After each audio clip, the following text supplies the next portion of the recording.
Hey, what's up, man? Too much, man. What's going on? Still setting up here. Just the camera guys are still setting up their cameras. But how have you been? Doing well, man. Living well. Yeah. Things have been good. Just staying busy. Good. Yeah. I know it's your first time doing this kind of thing. Just so you know, there's no filter here. Anything I ask, just be honest. Sure. Literally, there's no issue. Just be you. Absolutely. Yeah, that works for me. I wouldn't have it any other way. Right. It's the best way to be. Let's do this thing. Awesome, man. First question. Why, and you might have just hit on it a little bit, but why did you leave? What was the inner working politics? Whatever the case may be, why did you leave? You know, it started a couple months before I left.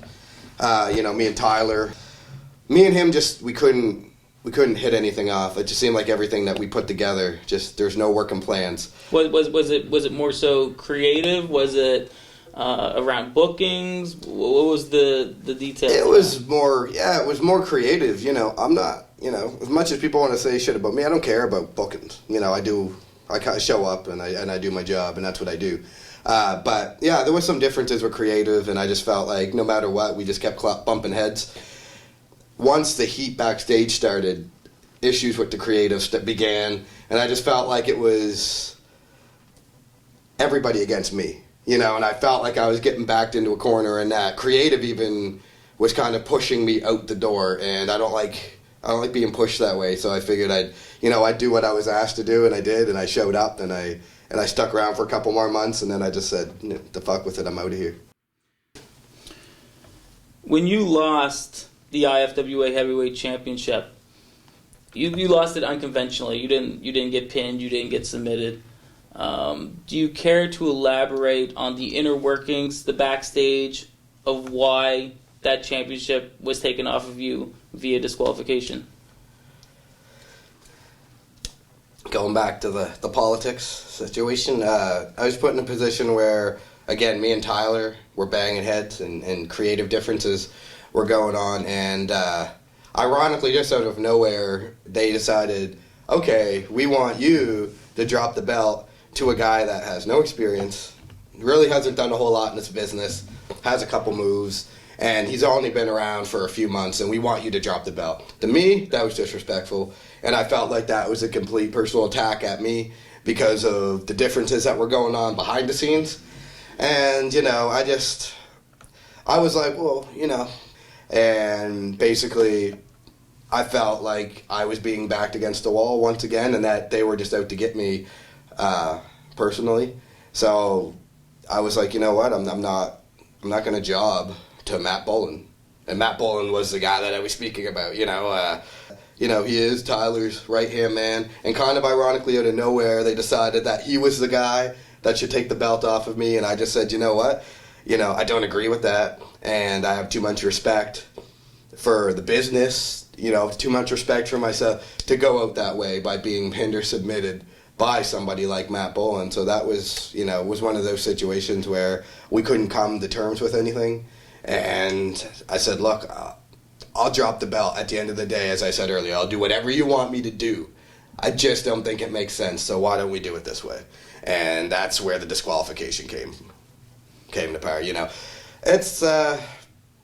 It was hard because I didn't want it to get that far, but I knew that I had no other choice. I had to respect myself, I had to respect the company, and I had to respect that IFWA Heavyweight Championship belt enough to say, no, I'll drop it, but I'm not going to drop it to Matt Bolin. So would it be fair to say that you had not just your own personal feelings, like you said, you have to always protect yourself, but would it be fair to say that you were also looking out for WrestleCentre at the same time? Sure. Yeah, absolutely. I was, and again, that's another situation where I don't get that kind of credit. I get told that I only care about me, but I was looking out for the company more than I was myself in that situation. Did I think that I should have had to lose the belt to Matt Bolin? Absolutely not. But at the end of the day, I was looking out for that company's credential. You want WrestleCentre to grow, let it grow. But it's not going to grow by putting the belt on somebody like Matt Bolin. And again, I felt like it wasn't because they actually wanted to crown that belt on Matt Bolin. I just felt like it was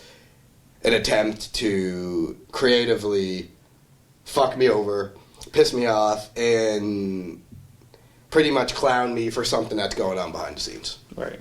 So absolutely. So you felt like the on-air product would have suffered as a result of the backstage politicking or the backstage bullshit or whatever the case may be. Oh, without a doubt. Without a doubt it would have suffered. I can't imagine how, what would have happened if Matt Bullen defended that belt at the following show. There was no way that I could allow that to happen. I have too much respect for this business, and I'm the only guy that's proven myself in the main event scene. I'm the only guy to hold the IFWA Heavyweight Championship belt that's from this area.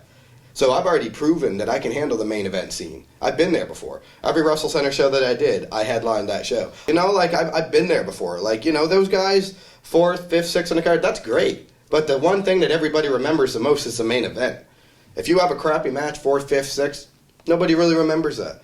I've already proven to people, Christopher Daniels, Petey Williams, AJ Styles, that I can hang with the top guys in the main event scene.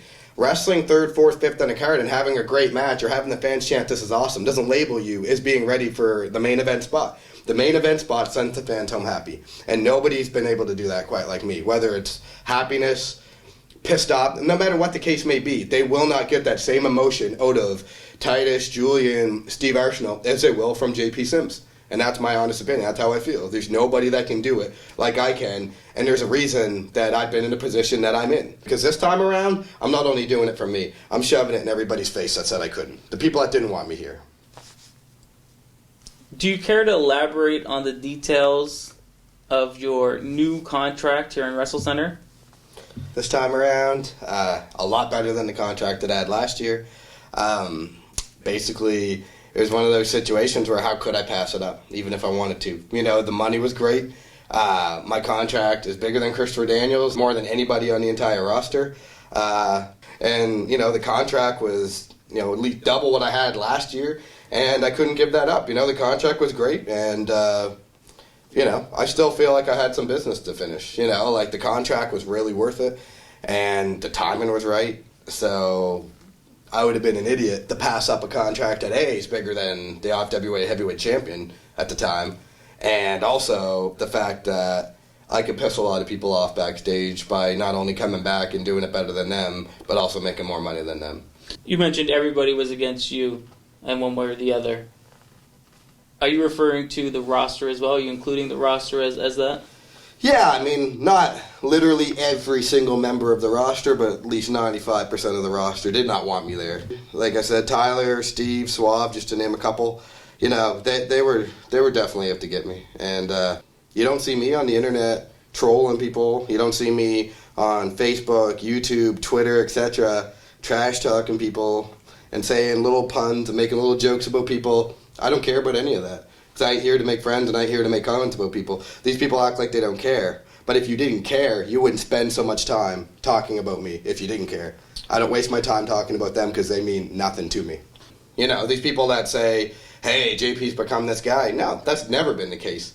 You ask any of those guys how many times they've seen me telling a booker or telling the promoter, hey, no, I don't think this is a good idea. I shouldn't do this. I should do this. Never, because you don't see that. Even if I don't like it, I'll do it. I'll argue with you. I'll tell you why I don't think it's a good idea, but it's not because I'm doing business for myself. Do I look out for me? Of course I do. And in the way every single person in that locker room looks out for themselves. And I know that. They don't have to admit it. Of course you're going to invest in your own well-being and what's best for you.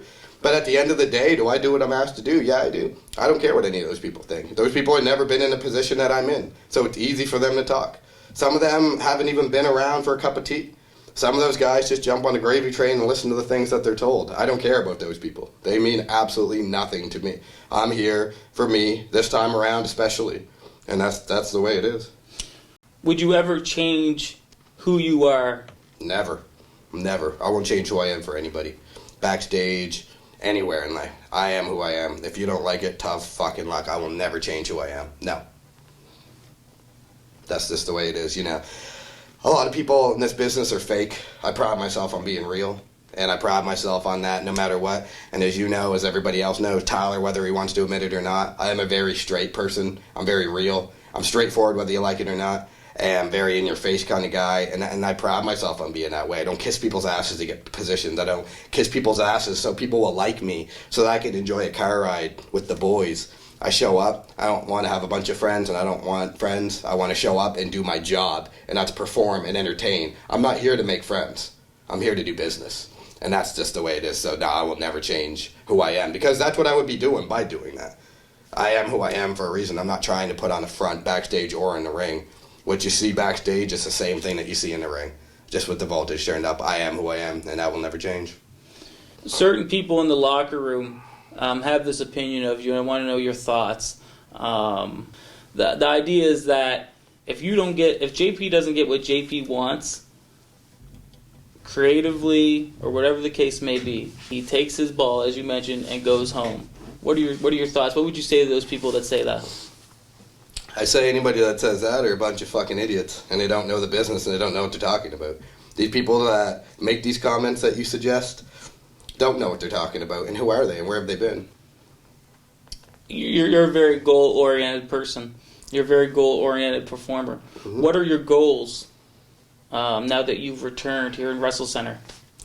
I want to succeed. I want to go out there and continue to show everybody why I'm the greatest wrestler around here, why I can go out there and have matches that other people can't have. This time around, I'm here to do business for me. I'm here to be the best, and I'm here to continue to make everybody realize that nobody in this area is bigger than me. And I'm going to continue to show everybody that I'm the star of this show. There's a lot of people that love me, because at the end of the day, true emotions mean more than fake emotions. Oh, we have to cheer for this guy. We have to boo this guy. What's your history with Steve Arsenault? You know, me and Steve... When you left, I think Steve became the number one guy. But when you returned, he was bumped right back down to the mid-card, and you were back at that number one guy. So do you think it's a little bit warranted of Steve being perhaps a little bit professionally jealous of your spot? Absolutely, you know, and that's fine, you know. It's okay to be jealous. But, you know, there's a difference between... owing up to the things that you want to say about somebody or how you feel, and talking nice to somebody's face and bashing them when they're not around. You know, I started to hear a lot of the things that he was saying about me backstage, etc., about how I politic and how I don't belong here. And my understanding is that, he has no problem with you, but then, in fact, whenever I wasn't around, he was making claims that I only wrestle in a promotion where I can be on top or where I can politic whether I win or lose, and that's never been the case. And sometimes it's easier to face reality and deal with business and keep working hard and see where things go from there. If you're going to talk shit about me, I'm going to get word of it eventually, whether I care or not. Just don't try to pull the wool over my head and act like I don't know what you say about me when I'm not there. I was in that spot I was in for a reason. Steve Arsenault could not have the match with AJ Styles that I had. Steve Arsenault could not have the same match with Petey Williams that I had. Steve Arsenault could not have the same match that I had with Christopher Daniels. So as far as Steve Arsenault saying that I don't belong back and that I dropped the ball and that the company made a big mistake, I see otherwise. I think the company made the right choice by bringing me in. Steve sure as hell couldn't get the job done. What has he done? He thinks that, ironically, I've been put in all these positions that I've been put in because of politics and because of who I am, but I've gotten these positions that I've gotten for a reason. And there's a reason that Steve hasn't ever been a top guy, because he's not good enough to be a top guy. He might be that little B-plus wrestler that's good, that gets over for a little while, but he's another flavor of the month. He comes, he goes, and that's the way it is. I don't. I can come back and I can make just as big of an impact, if not bigger, than I ever have. So I don't care what Steve Arsenault thinks. You just mentioned that you don't politic for spots. No. Have you ever seen Steve politic for any spots that he's ever had? Yeah, or at least attempted to? I've seen, yeah, absolutely. Yeah, I've seen him continuously bicker and argue back and forth about, what he's been asked or told to do and positions like that. I don't. I show up. You tell me what to do, you pay me, and I go the fuck home. And that's how it is, and that's how it's always been. And I don't care what anybody else thinks. That's just the way it is. There's a lot of puppets that jump on bandwagons and they listen to things that people say about other people, and it's become a general consensus that I'm that guy that has to get what I want, or I go home and I take my ball. That's not the case at all. I show up and I do what I'm asked to do, and that's always been that way. I don't care what anybody else thinks.